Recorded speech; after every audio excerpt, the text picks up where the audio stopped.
from the Indian duo. You will have seen what Joshna Chinnappa did in her singles. We want to make sure that the doubles party does proceed as expected. Still early doors really in this category. This is the round of 32, 4-1, a 3-point lead for the Indian duo.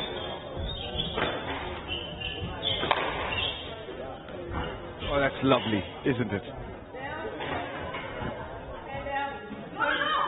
No, sorry, correction. Oh, that's correction.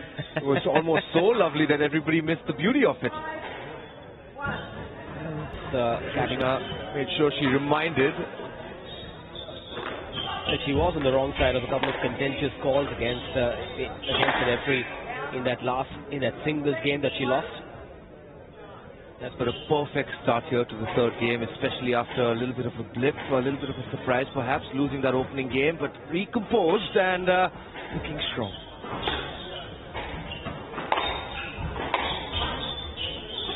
Joshna Chinnappa has been around for a very long time. Won the British Junior Open title in the under-17 category when she was 16 years old.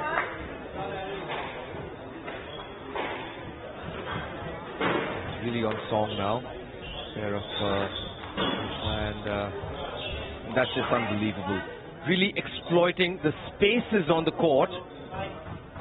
Perfect forehand drop shot into the corner there. Well, the longer a battle continues, regardless of the sport, the quality or the difference in quality shows up, gets exposed. As you see in cricket, the short of the format, stronger the chance of a new team beating a big team. When you have a longer battle is when the younger teams or the lesser fancy teams are tested. And that's what's happening with Sri Lanka here. They are being exposed there. Their frailties are being exposed. Yes, and it does seem like Kurupu, the right side, where Joshna is being targeted a little more smartly. Take a look at that again. The lob. Keeps at the back, and then when Joshna has opportunity to really attack both flanks, both directions of the court. In that case, Sandhu did well. Found his way back. Oh, and Kurupu got in the way of herself. Not ideal, but exactly what the Indians needed. Yes, a 7-point lead, just 2 points away from winning this match. Sandhu to serve.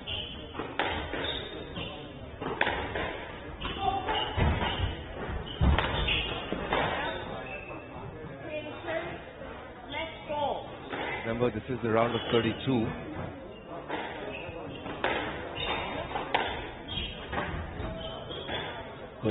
First bit of miscommunication I've seen. And good thing we have a little bit of cushion to overcome that. Perhaps a touch complacent? I hope not. And with that, they have sealed the deal, the Indian duo. Never mind the graphic, it's Sandhu with Joshna Chinnappa, who have won with a dramatic comeback after losing the first game. 8-11, 11-4, 11-3 the final score. Chinnappa and Sandhu march on through to the round of 16.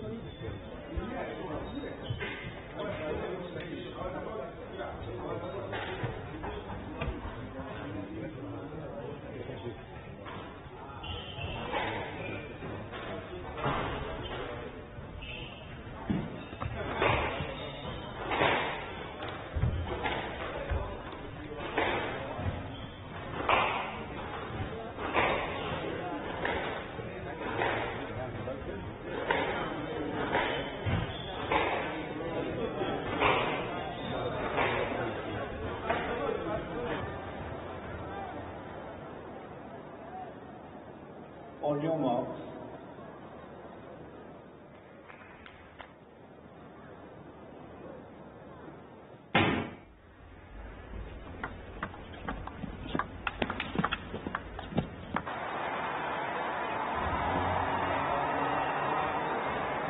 There you go.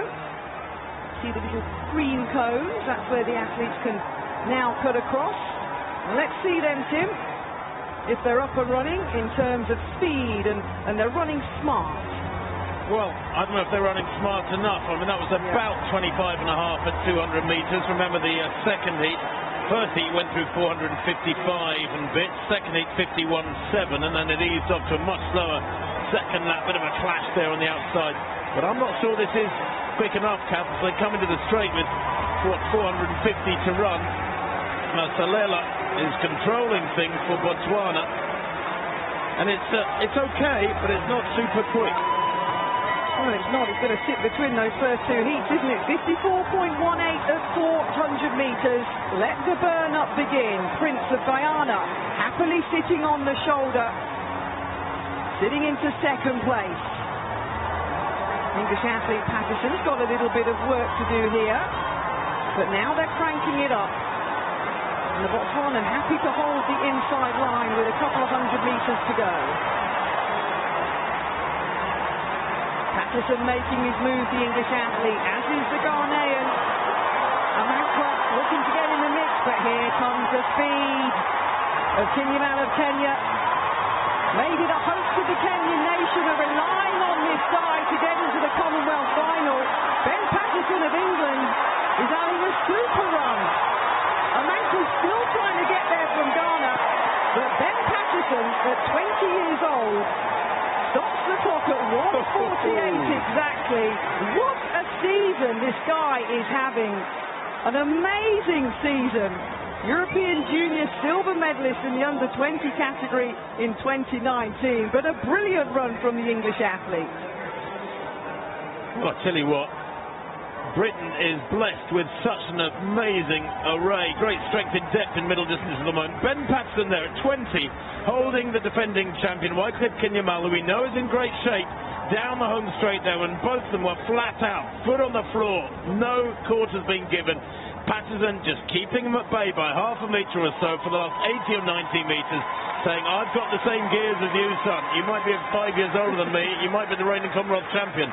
But right now in this heat, I can match you. And that was mighty impressive. I even thought at one point Kinyamal might get caught.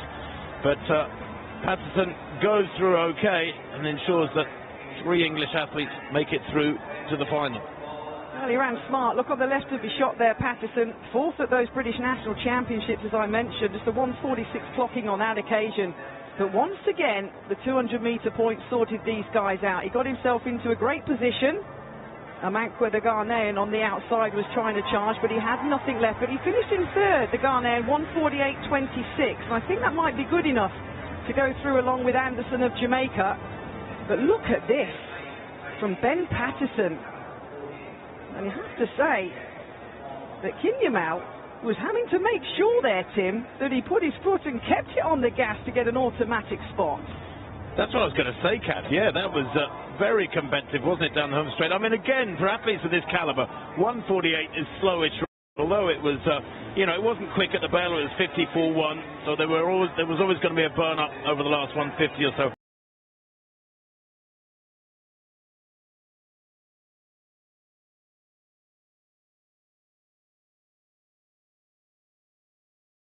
Warning sign too for the likes of Kinyamal, a very experienced racer that he cannot take for granted. He will have the speed, the power over the last 200 in a slow